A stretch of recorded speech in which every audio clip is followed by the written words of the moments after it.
esta semana. O curso foi no Centro de Estudos e Formação do Sumaré.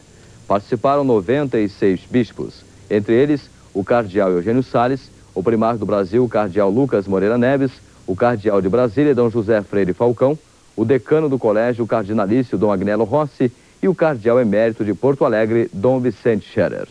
Também participaram o núncio apostólico no Brasil, Dom Carlo Furno, e o presidente da CNBB, Dom Luciano Mendes de Almeida. O curso teve como principal conferencista o cardeal Josef Ratzinger, prefeito da Congregação para a Doutrina da Fé. Ele fez 3 importantes conferências para os bispos.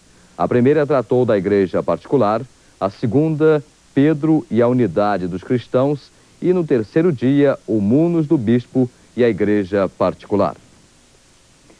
6 outras conferências fizeram parte do curso para os bispos. No primeiro dia, o bispo auxiliar de Recife, Dom João Terra, falou sobre os aspectos bíblicos da unidade na diversidade. E o padre Luiz Castanho, do Conselho Episcopal Latino-Americano, tratou da comunicação sobre ecumenismo, compromisso e limites na América Latina. No segundo dia, o bispo de Santo André, em São Paulo, abordou a unidade e a multiplicidade na Igreja Apostólica. No terceiro dia, Dom Boaventura Kloppenburg, bispo de Novo Hamburgo, tratou da Igreja na América Latina após o Concílio Vaticano II, sinais do Espírito e desafios.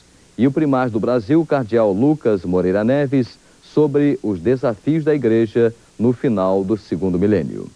O primário do Brasil encerrou o ciclo de conferências na sexta-feira, falando sobre a mensagem do magistério de João Paulo II ao nosso tempo. Na segunda-feira, o cardeal Ratzinger deu uma entrevista coletiva à imprensa. Ele foi acompanhado pelo bispo auxiliar do Rio e coordenador executivo do curso para bispos, Dom Carl Josef Romer. Também estavam na entrevista o cardeal primaz e arcebispo de Salvador, Dom Lucas Moreira Neves, e o bispo de Santo André, Dom Fernando Figueiredo. Na entrevista, o cardeal Ratzinger falou sobre a necessidade de defender a unidade doutrinária da Igreja.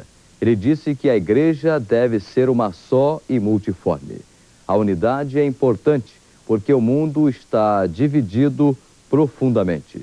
Precisamos, disse o prefeito da Congregação para a Doutrina da Fé, examinar a transformação das culturas num mundo em que as filosofias e ideologias rasgam o tecido da sociedade, gerando conflitos. O papel da Igreja é o da união. Por que a teologia da libertação preocupa tanto a Igreja Católica? Não simplesmente a teologia da libertação preocupa a Igreja Católica. Somente uma certa elaboração unilateral a preocupa, porque tende a identificar a Igreja com um partido e, por isso, seria oposta à universalidade e à unidade da Igreja. Como é que o senhor avalia a Igreja na América Latina hoje? Penso que é uma igreja muito viva, com uma grande fé, com uma grande experiência e, naturalmente, também com imensos problemas devidos ao desafio social, político e econômico que existe. Há também o desafio das seitas, que é um imenso problema. Porém, fundamentalmente, a América Latina me parece como um continente da esperança e também um continente com uma religiosidade popular muito profunda e que constitui uma esperança para todos nós. Às vésperas do século XXI, a Igreja não sente necessidade de se modernizar? Am Vorabend des 3. Jahrtausends hat die Kirche nicht die Notwendigkeit, sich zu modernisieren. Digamos, a Igreja deve sempre responder ao desafio de um tempo. Modernizar-se poderia ser uma expressão bastante superficial, no sentido de uma assimilação externa. Se a Igreja vive profundamente a verdade, o amor, isto é, a essência da mensagem de Cristo, a Igreja é sempre moderna e encontra também expressões capazes de responder ao desafio da modernidade. Como é que o senhor avalia a proliferação das igrejas evangélicas aqui no Brasil?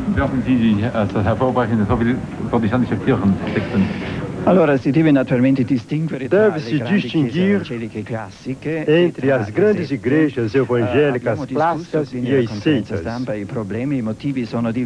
Os problemas e os motivos são diversos, e não é fácil, com uma única resposta, atender a estes problemas. Porém, frente à situação de tantos problemas econômicos, sociais e humanos, e também onde faltam sacerdotes da Igreja Católica, há uma grande sede religiosa da humanidade e própria deste povo. Assim, se compreende que homens que se encontram longe dos sacerdotes e da Igreja Católica acabam procurando outras respostas. Por isso, esta situação constitui um desafio para que encontremos novos métodos de nos aproximarmos destas pessoas. Na quinta-feira, o cardeal Josef Ratzinger deu uma conferência para sacerdotes religiosos, religiosas e leigos. O tema foi a Igreja, sua missão e natureza. O salão nobre do edifício João Paulo II, que tem 314 lugares, foi pequeno para acomodar as pessoas. Todos os corredores, atrás das poltronas e até mesmo no palco, ficaram cheios. Cerca de 800 pessoas foi o público desta conferência, que tiveram de acompanhar pelo sistema de som instalado no hall do Salão Nobre, corredores de acesso e na própria capela do edifício João Paulo II. Uma longa salva de palmas marcou a entrada do cardeal Ratzinger. A conferência dele durou 1h15. A mesa foi composta por Dom Manuel Pestana, bispo de Anápolis, em Goiás, Dom Aloysio Pena, bispo de Bauru, Dom Inácio Ascioli, abade do Mosteiro de São Bento, e pelo teólogo e bispo auxiliar do Rio, Dom Homer, que representou o cardeal Eugênio Salles e impossibilitado de comparecer por se achar gripado. O cardeal Ratzinger foi intensamente aplaudido ao término da conferência dele. Depois, todos rezaram e o cardeal abençoou a todos. O cardeal Josef Ratzinger, em entrevista exclusiva à Rede Globo, falou sobre a importância desse curso para os bispos no Brasil. Cardeal, quais são os principais problemas que a Igreja vem enfrentando nesse final de século?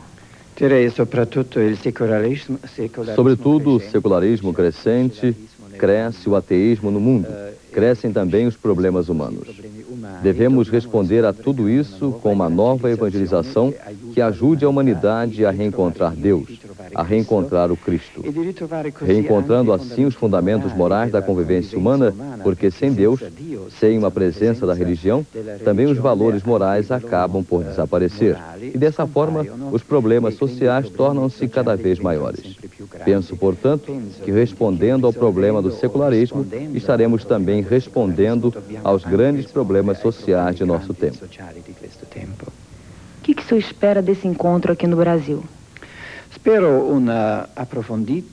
Do encontro espero uma sempre mais profunda comunhão entre os bispos brasileiros e a Santa Sé, e uma nova fraternidade entre todos nós, como também uma nova consciência acerca dos problemas. Falamos aqui sobre a relação entre Igreja Universal e Igreja Particular, da função própria da Igreja local, por exemplo, aqui no Brasil, e da unidade da Igreja que deve coexistir com a diversidade das igrejas particulares. Na sexta-feira, com a conferência final do cardeal Lucas Neves, sobre a mensagem do magistério de João Paulo II em nosso tempo, foi encerrada a série de palestras do curso. Após o debate presidido pelo arcebispo de Belo Horizonte, Dom Serafim Fernandes, os conferencistas tiveram um diálogo com os bispos, última parte do curso encerrado pelo cardeal Eugênio Salles. Qual nós não teremos jamais unidade e fraternidade, toda unidade e fraternidade cresce entre nós, cresce o amor, a devoção ao sucessor de Deus, e que esses frutos não sejam guardados avaramente, mas que eles cresçam, frutifiquem como semente e que possamos levar aos outros a alegria desse encontro. A alegria é um dom de Deus, somente a pessoa, mas a sua missão. Durante o curso, os 96 bispos enviaram telegrama ao Papa João Paulo II.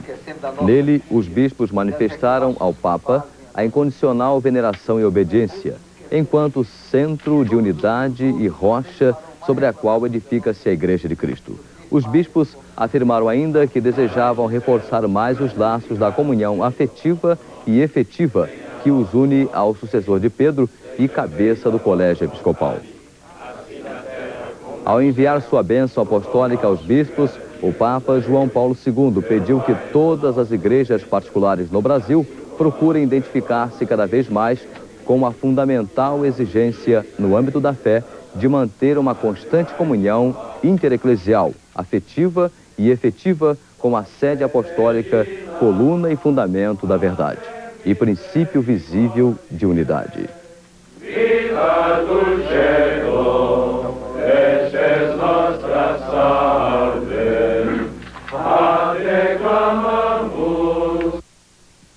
Após o encerramento do curso na Arquidiocese do Rio, o cardeal Ratzinger deu uma entrevista à Rede Globo. E o cardeal Eugênio Salles falou sobre a importância do curso para os bispos do Brasil. Qual é o apanhado geral que o senhor faz desse curso? Wie beurteilen Sie im Allgemeinen diesen Kurs? Molto positivo, era un'esperienza di fraternità, di amicizia, di unanimità, mi sembra aiuto molto tutti, sia me, sia tutti i partecipanti, in un approfondimento del nostro pensiero teologico, del nostro impegno pastorale e della unità della Chiesa di Brasile con la Santa Sede di Roma. Como foi a relação com os bispos brasileiros? O curso deve ser visto como muito positivo, era uma experiência de grande alegria, de uma profunda fraternidade espiritual entre os bispos e, antes de mais nada, um grande aprofundamento na teologia central da Igreja. Qual foi a relação com os bispos brasileiros? Welches war Ihr Verhältnis zu den brasilianischen Bischöfen? Penso era sempre una relazione buona, ci conosciamo da due visite ad Limina, direi da un incontro tra Santo Padre, collaboratore del Santo Padre, la conferenza episcopale e da tante visite personali, ma questa era un'occasione di vivere insieme, è una cosa diversa vedersi solo per un colloquio, per una discussione e vivere insieme 8 giorni, così la relazione già amichevole, già buona, penso sia approfondita. Eu sempre tive boa relação com os bispos brasileiros.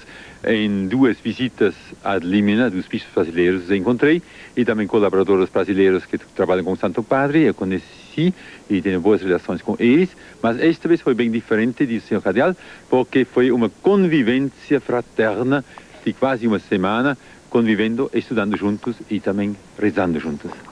Em relação à teologia da libertação, ela foi discutida? No, non abbiamo discusso la teologia della liberazione perché non è tanto il problema di questo momento. Noi pensiamo ritrovare l'essenza della Chiesa e ritrovare così i fondamenti del nostro impegno pastorale ci aiuterebbe anche di rispondere a questi problemi concreti. No, nós não tratamos esse assunto porque esse assunto atualmente não é de grande atualidade. Nós, sim, procuramos os grandes fundamentos do pensamento teológico dentro da essência profunda do mistério da Igreja e a partir desse aprofundamento encontram-se também as respostas para os problemas práticos, como também seria a teologia da libertação. Qual é a posição de Roma em relação à teologia da libertação? Welche ist die Haltung Roms gegenüber der Theologie der Libertation? Noi abbiamo espresso la posizione della Santa Sede in 2 istruzioni, la nostra congregazione. Inoltre abbiamo tanti discorsi del Santo Padre a vescovi di diversi paesi dell'America Latina, quindi in questi testi si può vedere questa posizione. È difficile esprimerla in poche parole perché c'è il pericolo di semplificare. Siamo convinti che il tema della libertà, della liberazione è un tema fondamentale della fede cristiana, quindi deve essere sviluppato, fa parte proprio del cuore dell'annuncio cristiano, ma naturalmente in modo equilibrato che corrisponde alla grande eredità del Nuovo Testamento. A teologia da libertação foi tratada 2 vezes em 2 documentos pela Santa Sé, aprovados pelo Santo Padre. E mais tarde o Santo Padre ele teve diversos discursos para os bispos de diversos países latino-americanos, onde ele tratava esse assunto. No fundo, disse o senhor cardeal, a libertação é um tema profundamente cristão. Só o cristianismo pode trazer a liberdade verdadeira. Mas esta liberdade e libertação deve ser visto dentro do grande depósito da fé, da riqueza da existência cristã diante de Cristo e sua mensagem, e jamais a partir de ponto de vista particular que venha a contradizer os princípios da fé. Como é que foi a recepção, a palestra pública que o senhor deu?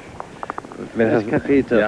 Naturalmente non ho potuto parlare con gli assistenti, ho solo avuto un'impressione dell'atmosfera e la mia impressione fu che c'era un'attenzione molto grande e che c'era anche un'atmosfera di gioia, di positività, e penso che tutto sommato era un'accoglienza positiva. Infelizmente não pude falar com o pessoal que estava assistindo, porque eram demais, mas foi muita alegria e muita espontaneidade espiritual no meio daquela grande multidão, e devo dizer, foi uma noite extremamente feliz, que fez muito bem. Muito obrigada. Dom Eugênio, que importância teve este curso para o episcopado brasileiro? Creio que uma importância muito grande. A opinião dos participantes vem corroborar esse meu parecer. Quase a terça parte do episcopado estava aqui presente num clima de grande fraternidade, de muita alegria, de muita descontração, sem maiores problemas, mas estudando profundamente um ponto que é vital para a própria unidade, isto é, a missão de Pedro no final deste milênio. E em torno de Pedro, isto é, de Papa, nós iremos fortificar a unidade do episcopado brasileiro. O que eles aprenderam exatamente? Exatamente, os conferencistas, especialmente o cardeal Ratzinger, tratou de diversos aspectos do primado de Pedro, isto é, Pedro como pedra, como centro da igreja. Os outros conferencistas abordaram assuntos correlatos. Ontem e hoje, o primário do Brasil, Dom Lucas Moreira Neves, abordou aspectos mais diretamente pessoais do Papa João Paulo II, de sua atuação. Assim, houve toda uma gama de apresentações, desde o estritamente teológico, como também outras apresentações de ordem pastoral, de ordem pessoal, em torno da figura do Papa. Quer dizer, esse curso foi basicamente uma atualização teológica. É a primeira vez que isso acontece no Brasil? Não, tem havido outros cursos. Podemos dizer que é uma atualização teológica, mas o objetivo ia um pouco além. Fortificar a união com o Romano Pontífice e a fraternidade entre os bispos. Eu creio que foi conseguido isto. Anunciamos Jesus é o que você acompanha agora.